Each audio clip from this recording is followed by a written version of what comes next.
Good afternoon, everybody. This is Frankie Day for Frankie Day Models. Welcome to video number 3 for my 1/32 scale HK, also known as Hong Kong Models B-25J Mitchell bomber. Okay, fellas, I'm glad everybody enjoyed that Shanghai George I just got done finishing, and I responded back to all the comments from my beloved friends that commented on the video for the final reveal for the George. I'm very honored each one of you for your wonderful comments, and such a host of new faces and new friends too that I've gotten. So I'd like to thank every one of you new subscribers out there to my channel. I'm very honored to my heart and everything that you subscribe to my channel. It means a lot to this old man, and I love building my models, and so everything around the Day household is starting to be pretty much back to normal again, and my mojo is kind of getting all spruced up again. I'm kind of working on about three or four models at a time. I'm working on a B-24 Liberator. I'm working on a Hellcat behind me. I'm working on my Hasegawa, and now I'm working on this B-25 HK kit. Now, anybody who's building this kit, there's one gentleman out there from Prime Model Works. I think he's built 2 Mitchells and 1/32 scale, and he's done a very marvelous, splendid job on them too. I guess he's building them too for profit. He mentioned he had them sold on eBay already. He got somebody that bought them, which is a very good thing. And this right here is probably the first largest B-25 I've ever owned in my life. I thought 1/48 scale was big, but this is pretty good size. This is probably pretty much the same size as the Guillo's B-25 and the balsa wood variety. Okay, thus far taken from the last video, everything is buttoned together. The wings are removable for storage, easy handling, especially when painting.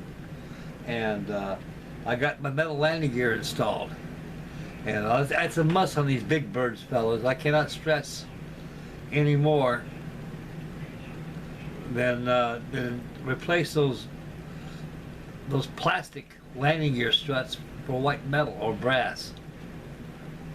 They're out there, guys. They're really out there, and I can't see the life of me why these companies are making such these huge kits can't go through that little bit of a effort and making a white metal landing gear sets of these things. These things are very heavy, and especially that B-24. I was working on my B-24 the other day.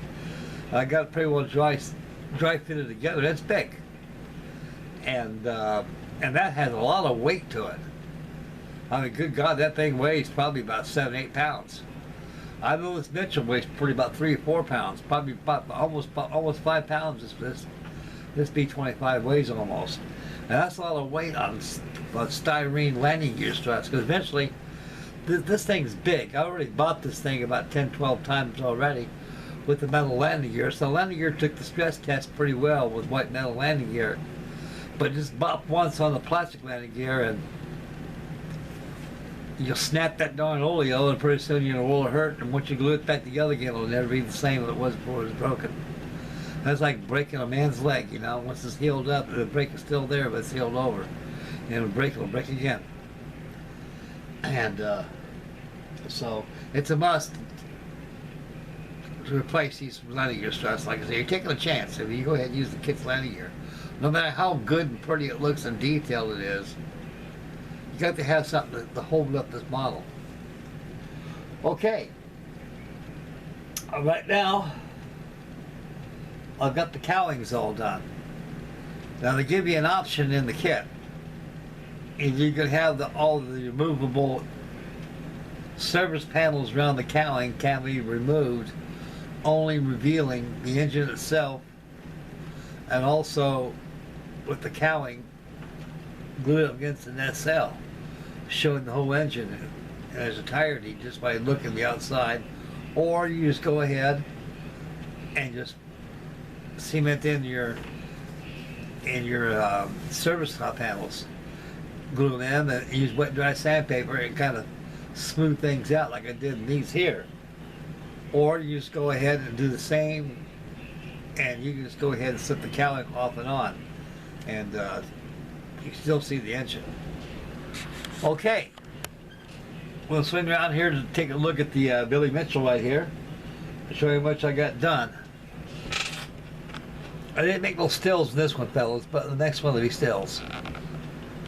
Okay, there she is right here. I've got the cowlings on here.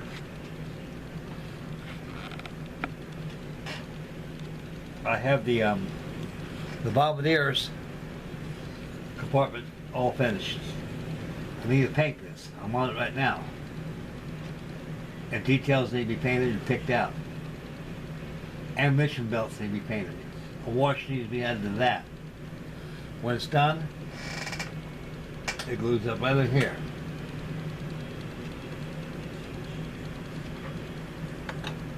Cowlings, got 2 of them. I finished them. They're very smooth. Inside you can see the framework. What I was talking about, when this thing was designed, you got about 6 or 7 of these inspection panels. They're off, only leaving the framework, the frames where the panels are screwed onto after it's been serviced on. And it's pretty smooth across here. I gotta paint this interior green. Umbro color, number 226. So these could be painted green. First, this could be painted green, and details could be picked out. Got the landing gear, metal landing gears all in, and this thing is very strong. Ain't no filler on this B-25, fellas, no filler at all. You won't find no filler. Because you gotta make sure when you glue these fuselages together, everything is flush as you go along. You just can't put a big glue and snap the fuselage together. You gotta work very carefully until they're all flush. When it's flush, you take your favorite sanding stick or file board, you just need a tip and go back and forth very gently and brush off and go back over it. I want to tell you something, guys, a trick about sanding these things without using filler. Eyes can see very well, but there's one thing they can see a lot better than your eyes is these right here, is your fingers. So let me show you something. When you're doing stuff like this, these fuselage after you sand, a lot of guys put, it's optional, you can do it if you want to, but I don't do it because you got a lot of rivets in here. They're very, very low relief. If I started putting filler on you like that, all that stuff would be destroyed. So what I did, I concentrated as much as I could on the seam. Now, for eyeballs, which your eyes can't see, these can feel. Always give the old fingernail test. Always take your finger, go like this, back and forth. If you don't feel nothing with your finger, that means that thing is smooth as flush, and you don't need no surface putty. I mean surface filler to see where you're at. These wings here, you slam forward and they pop out. This is how you store this Mitchell in this airplane. Same thing with the B-24 Liberator. Imagine the Lancaster and the B-17. Pop off the wings, stick them side by side in the box, put the fuselage, put them in the box, you can store the whole thing easy without fuss. But remember, use your fingernails as a tip, guys. What your eyes can't see, your fingernail can see a lot better than your eyeballs can. This thing is ready to be primed and painted. What I'm going to do with this thing here, fellas, on the Mitchell, when I prime this, instead of using Kinetic Surface Primer or any primer of your choice, this is the primer right here I'm going to be using. I'm going to be doing some heavy pre-shading, and the areas that can be pre-shaded real well will stand out quite well in high relief because of the pre-shading of the panels. Other locations that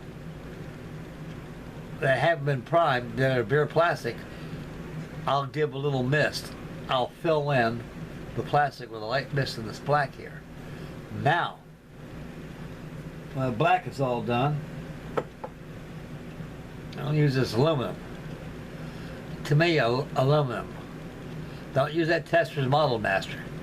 That stuff is too good to use for. I like to use Model Master on aluminum finish models only, where you can see, and you got more better control of your shades of aluminum. This here is, to me, aluminum. I've used it before. It's good paint. It goes on very, very well, and it looks excellent. Then I'm going to go over the pre-shading with aluminum. Not to cover up all the pre-shading, but more or less fill in so it blends in well with the paint, as you all do with the airbrushing. Then when it's done, I'm going to come back with some olive drab. I think I got some somewhere here. I got some OD right here. Take this olive drab here, brush it over the aluminum. You can control the tones of this olive drab by using gray.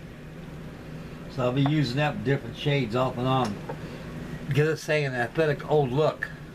Because this thing was stationed in New Guinea. These Mitchells were subject in tropical weather.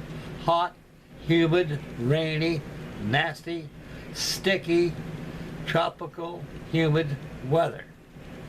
Temperatures 123 to 24 degrees with 87% humidity. Can you imagine how hot that would be, guys? It's pretty rough on these Mitchells. So these things were not factory finished on the war zone. These things are pretty used up.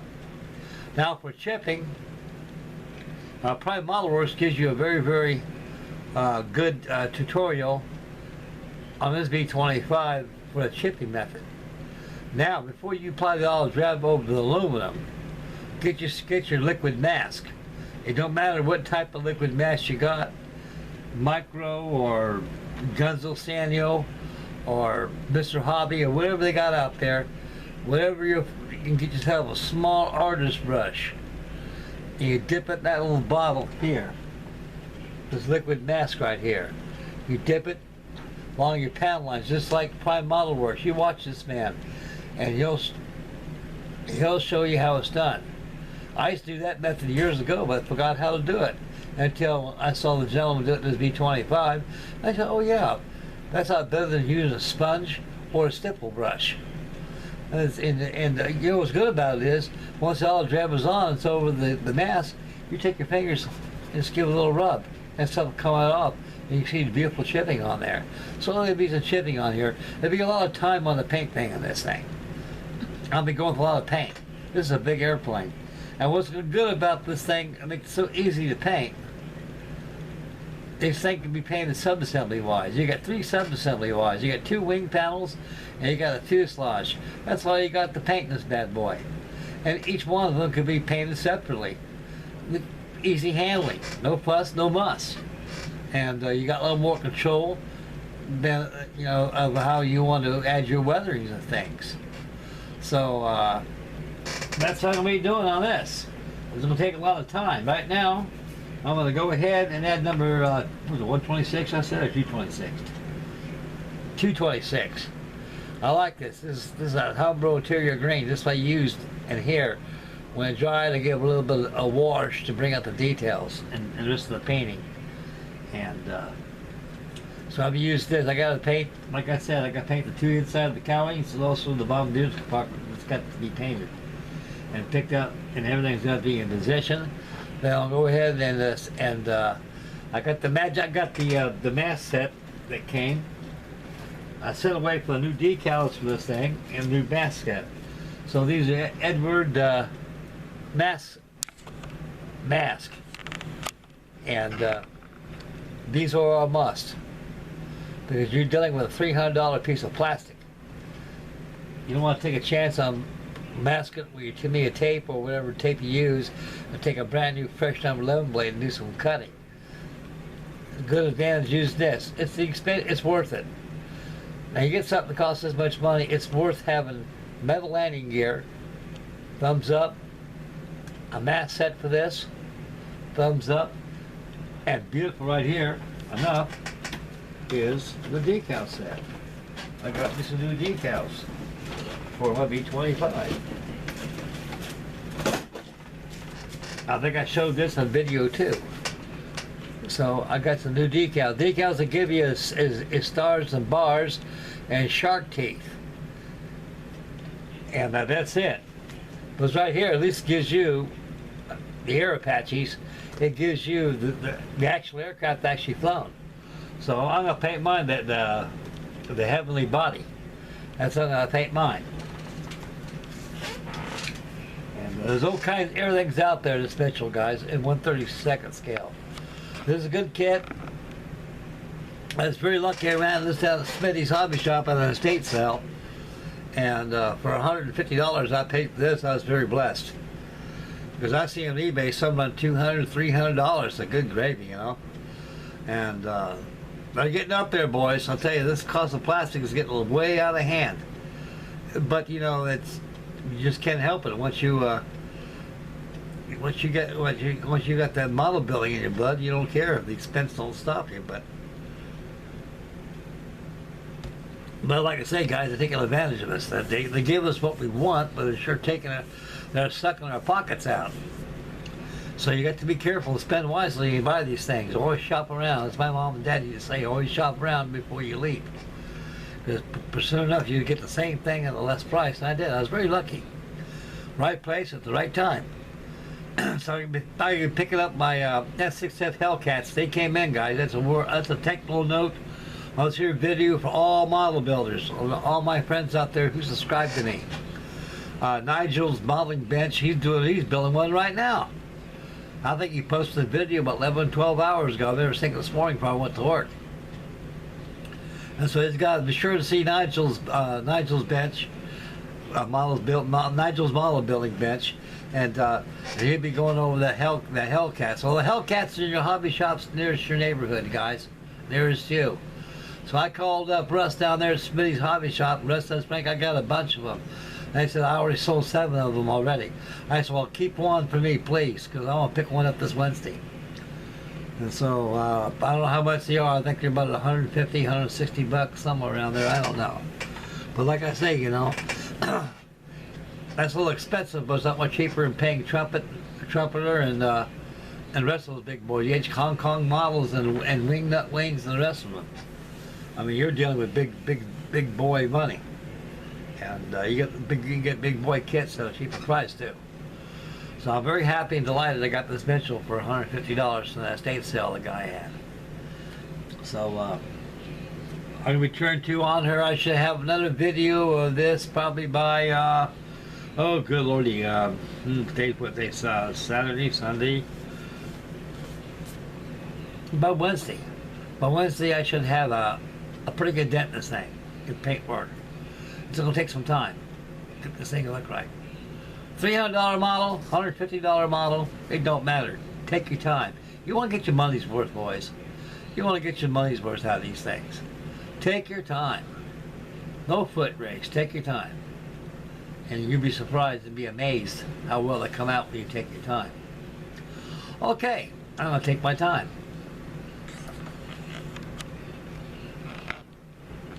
Okay, here's yours truly, back to me. Okay, guys. As mentioned, everything is quite well around the Day household. Nothing new has popped up or anything. And I just wish, for once, we'll start getting some decent weather. I think everybody's got the same situation. Gloom and doom, gray skies and rain. Right now, we're on a flash flood warning out here in Ohio. I mean, we got back roads out there I take all the time to go here or there, and I can't even go there. I mean, they get the river so high right now, it's coming inland. And it's terrible. Here it is, almost the end of June right now, and it's like springtime. And I can imagine it's all year long, at least summer, it's going to be nothing but rain and back and forth like it is right now. It kind of puts a damper on outdoor activities. And so